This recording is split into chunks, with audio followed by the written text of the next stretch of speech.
ഇന്ന് നമ്മൾ പഠിക്കാൻ പോകുന്നത് സ്വാതി തിരുനാളിനെ കുറിച്ചാണ്. 1829 മുതൽ 1846 വരെയായിരുന്നു സ്വാതി തിരുനാളിൻ്റെ കാലഘട്ടം. സ്വാതി തിരുനാൾ ജനിച്ചത് 1813.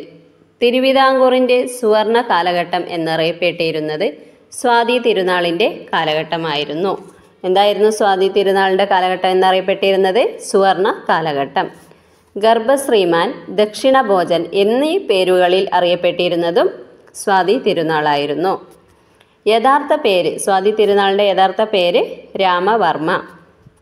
തിരുവനന്തപുരത്ത് രാജ ഫ്രീ സ്കൂൾ ആരംഭിച്ച രാജാവ് കൂടിയാണ് സ്വാതി തിരുനാൾ. തിരുവിതാംകൂറിലെ പ്രാകൃത ശിക്ഷാ സമ്പ്രദായമായിരുന്ന ശുചീന്ദ്രം കൈമുക്ക് നിർത്തലാക്കിയ ഭരണാധികാരി. എന്താണ് ശുചീന്ദ്രം കൈമുക്ക് എന്ന് പറയുന്നത്? കുറ്റകൃത്യങ്ങൾ നടത്തിയവരെ ശിക്ഷിക്കുന്ന ഒരു രീതിയായിരുന്നു ശുചീന്ദ്രം കൈമുക്ക്. മോഷണം, കുറ്റകൃത്യങ്ങളൊക്കെ ചെയ്തവരെ വളരെ ക്രൂരമായി ദ്രോഹിക്കുന്നൊരു സംഭവമായിരുന്നു. അത് നിർത്തലാക്കിയത് ആരാണ്? സ്വാതി തിരുനാൾ. തിരുവനന്തപുരത്തെ ഇംഗ്ലീഷ് സ്കൂൾ 1834 ആരംഭിച്ച തിരുവിതാംകൂർ രാജാവ്. സംഗീതജ്ഞരിൽ രാജാവും രാജാക്കന്മാരിൽ സംഗീതജ്ഞനും എന്നറിയപ്പെട്ടിരുന്ന തിരുവിതാംകൂർ രാജാവ്. എന്തായിരുന്നു? സംഗീതജ്ഞരിൽ രാജാവും രാജാക്കന്മാരിൽ സംഗീതജ്ഞനും എന്നറിയപ്പെട്ടിരുന്ന തിരുവിതാംകൂർ രാജാവാണ് സ്വാതി തിരുനാൾ. സർക്കാർ ആഭിമുഖ്യത്തിൽ തിരുവിതാംകൂറിൽ ഇംഗ്ലീഷ് വിദ്യാഭ്യാസം ആരംഭിച്ച രാജാവ്. തിരുവിതാംകൂറിലെ ആദ്യ സെൻസസ് 1836 ആരംഭിച്ച രാജാവ്. സെൻസസ് ആരംഭിച്ചത് ആരാണ്? സ്വാതി തിരുനാൾ. തിരുവിതാംകൂറിൽ വാനനിരീക്ഷണ കേന്ദ്രം 1837 ആരംഭിച്ച രാജാവ്. തിരുവിതാംകൂറിൽ വാനനിരീക്ഷണം ആരംഭിച്ചപ്പോഴാണ് 1837. ഇന്ത്യൻ തപാൽ സ്റ്റാമ്പിൽ പ്രത്യക്ഷപ്പെട്ട ആദ്യ തിരുവിതാംകൂർ രാജാവ്. ഇന്ത്യൻ സ്റ്റാമ്പിൽ പ്രത്യക്ഷപ്പെട്ട ആദ്യ തിരുവിതാംകൂർ രാജാവ് ആരാണ്? അത് സ്വാതി തിരുനാൾ. ഹജൂർ കച്ചേരി കൊല്ലത്തുനിന്ന് തിരുവനന്തപുരത്തേക്ക് മാറ്റി സ്ഥാപിച്ച ഭരണാധികാരി.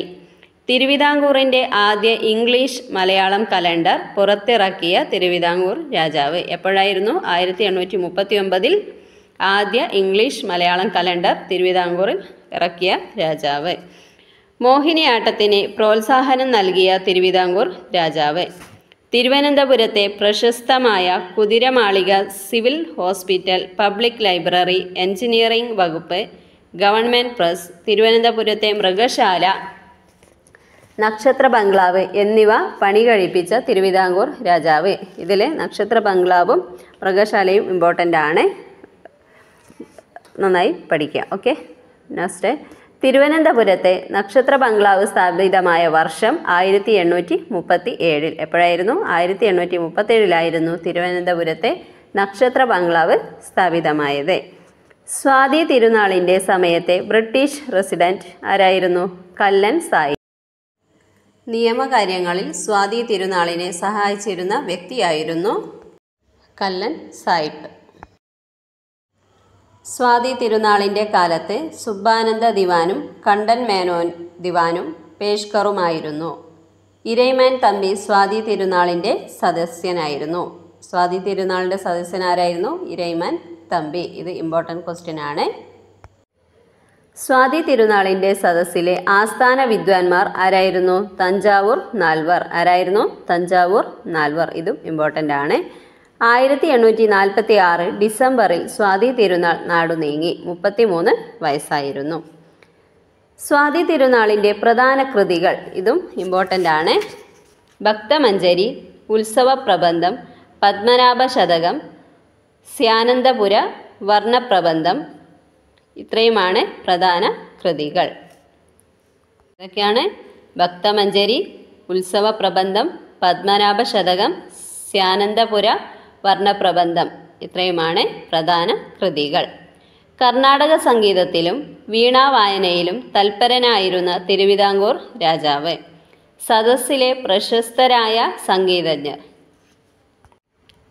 ഷഡ്കാല ഗോവിന്ദമാരാർ, മേരുസ്വാമി, മുത്തുസ്വാമി, ദീക്ഷിതരുടെ ശിഷ്യനായ വടിവേലു, ശിവാനന്ദൻ, പൊന്നയ്യ, ചിന്നയ്യ. ആരൊക്കെയായിരുന്നു പ്രശസ്തരായ സംഗീതജ്ഞന്മാർ?